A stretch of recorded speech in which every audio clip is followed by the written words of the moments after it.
La acción dramática de la obra Las Desentradas, de Salvadora Medina Rubia, es llevada a cabo por sus protagonistas. Elvira Ancira, una mujer culta, apasionada, intelectual e inquieta, que se encuentra atrapada entre su vida conyugal con un político corrupto y su amor por Juan Carlos, el prometido de su amiga Gracia.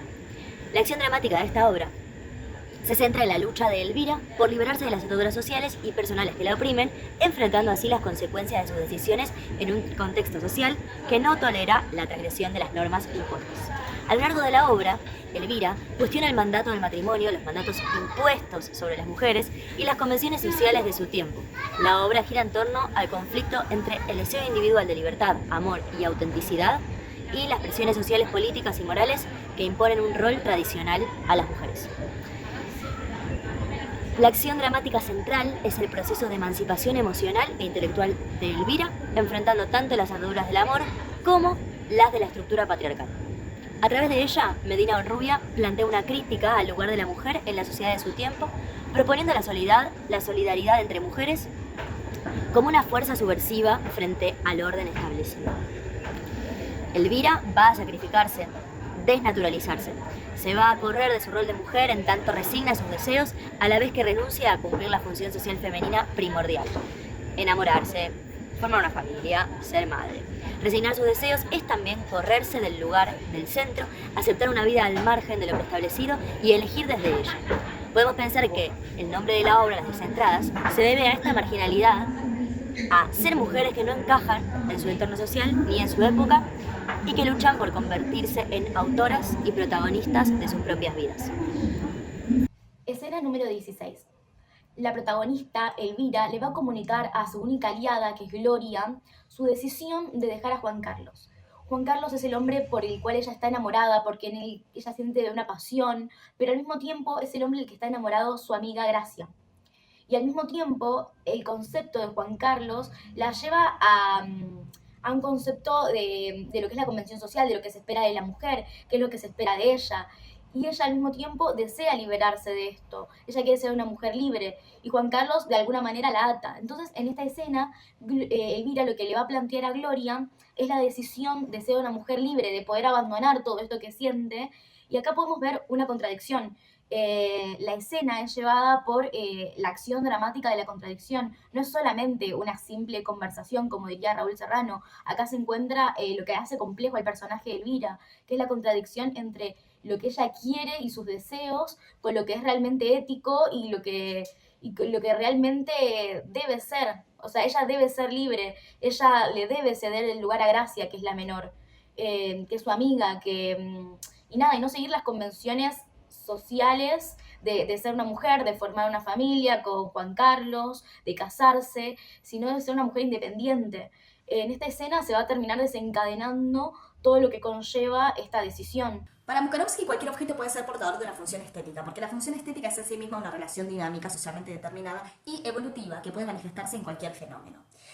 La función estética existe en relación en paralelo a funciones extraestéticas, entre las cuales no se puede identificar un límite fijo. Dependiendo del espacio, del tiempo y del criterio con que se la valore, la jerarquía entre estas distintas funciones en un mismo objeto va a cambiar.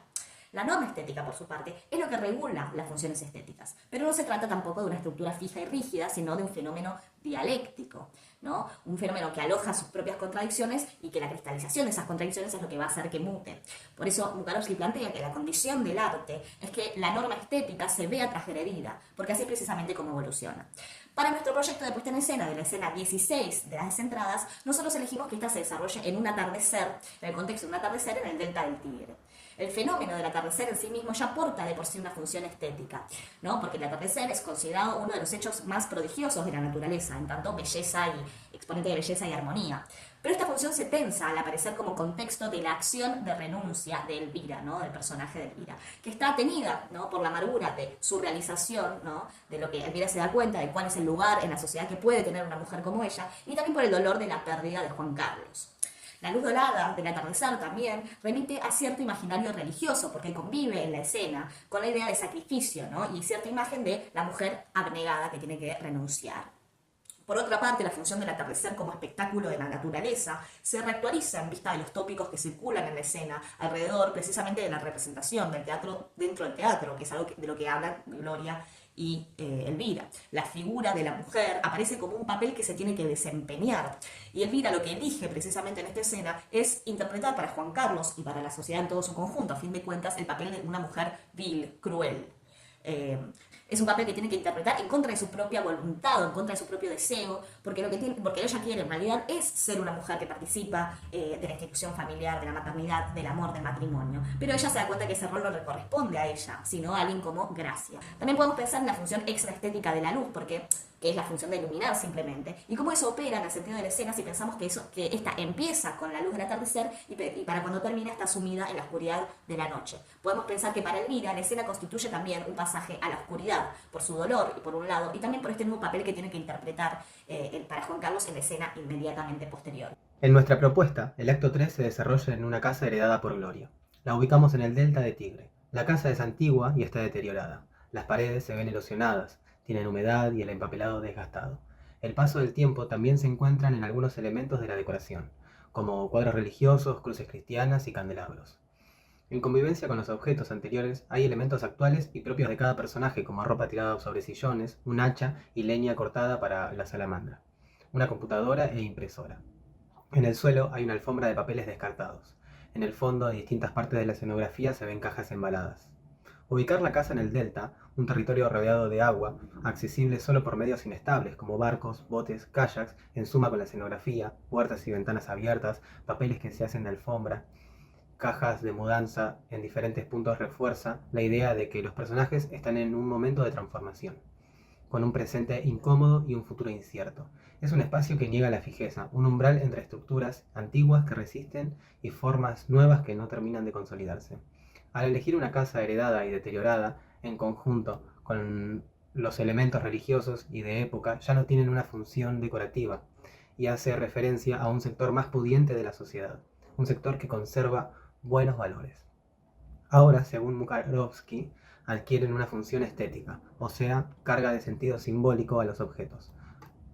Los signos se reactualizan, funcionan como metáfora de mandato. Lo heredado, aunque sirva o funciona, oprime, sigue regulando los cuerpos y los vínculos. Hoy está vetusto o necesita una actualización. Esta apuesta, situada en el presente, genera una distancia del original, generando una tensión y reformula la norma estética dominante de aquella época, frente al teatro clásico burgués con personajes femeninos contenidos y escenografías decorativas. Nuestra apuesta asume el desorden, la superposición de tiempos y objetos. Como señala Mukarovsky, toda norma estética puede ser desafiada y transformada. En este caso, lo nuevo no busca reemplazar lo viejo, sino hacerlo visible en su violencia residual. Mencionamos los objetos que, como dijimos, cumplen una función estética, es decir, que tienen autonomía por sí solos, o al menos así lo pretendemos. Los cigarrillos, la mesa ratona y los 2 sillones ya comprenden a la obra originalmente, son parte de las acciones propuestas desde la escritura. Nosotras incluimos en nuestra propuesta los siguientes objetos.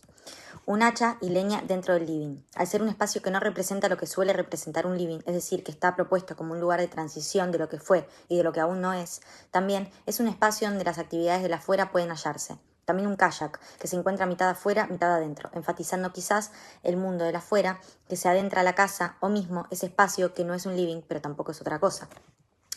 Pensamos en un cuadro, con una figura femenina de la familia, imponente en el medio de la pared, reiterando las costumbres familiares y el legado que se ve deteriorado por la maleza y la misma casa en ruinas. Las cruces, una virgen, también, marcando los cánones y las imposiciones sociales y culturales. Una lámpara roja, es decir, que si bien hay toda una cuestión de transición, siempre hay algo prendido y de color rojo, algo pasional, algo de transformación. Y cajas también que representan estar guardando y estar sacando cosas y cosas en el medio. La convivencia de la computadora, como mencionó mi compañero, y el crucifijo, la impresora o el cuadro permiten ratificar la tensión entre los momentos históricos, construyendo una polisemia estética. El hacha, por ejemplo, además de representar la autonomía de Elvira, puede pensarse también como una violencia siempre presente, afilada y latente que acompaña al personaje en cada momento. El vestuario femenino. No buscamos representar a la mujer que se emancipa poniéndose ropa más masculina y asumiendo ese rol, porque creemos que no se trata de eso la obra. Si bien en obviedad es un mensaje feminista de liberación y de empoderamiento, también tenemos en cuenta que hoy en día, donde situamos la obra, las mujeres seguimos encorsetadas incluso dentro de los valores feministas, ni mencionar los machistas claramente. No podemos zafar de los mandatos, no podemos ser buenas mujeres, siempre falta algo. Y el vestuario realza lo femenino, no busca cambiarlo. Los personajes entran en un entre lo que fueron y entre lo que quieren ser y serán, pero no dejan su esencia y no debieran perderla. Su poder femenino, sin importar los cánones de belleza, es lo más potente de la obra. Su sensibilidad, inteligencia, pasión y sensatez. Por eso pensamos, ¿por qué deberíamos remarcar esta mujer salvaje, andrógina, descentrada a través de un vestuario más revoltoso o masculino? Es en su postura, en su corporalidad que la transformación se nota, no en la representación textil. Al final de la escena, Elvira corta leña y se ensucia. Su cuerpo y comportamiento se desplaza de lo asignado, subvierte la forma estética dominante. Su cuerpo no actúa femenino, a pesar de su apariencia. Empieza a devenir para algo otro.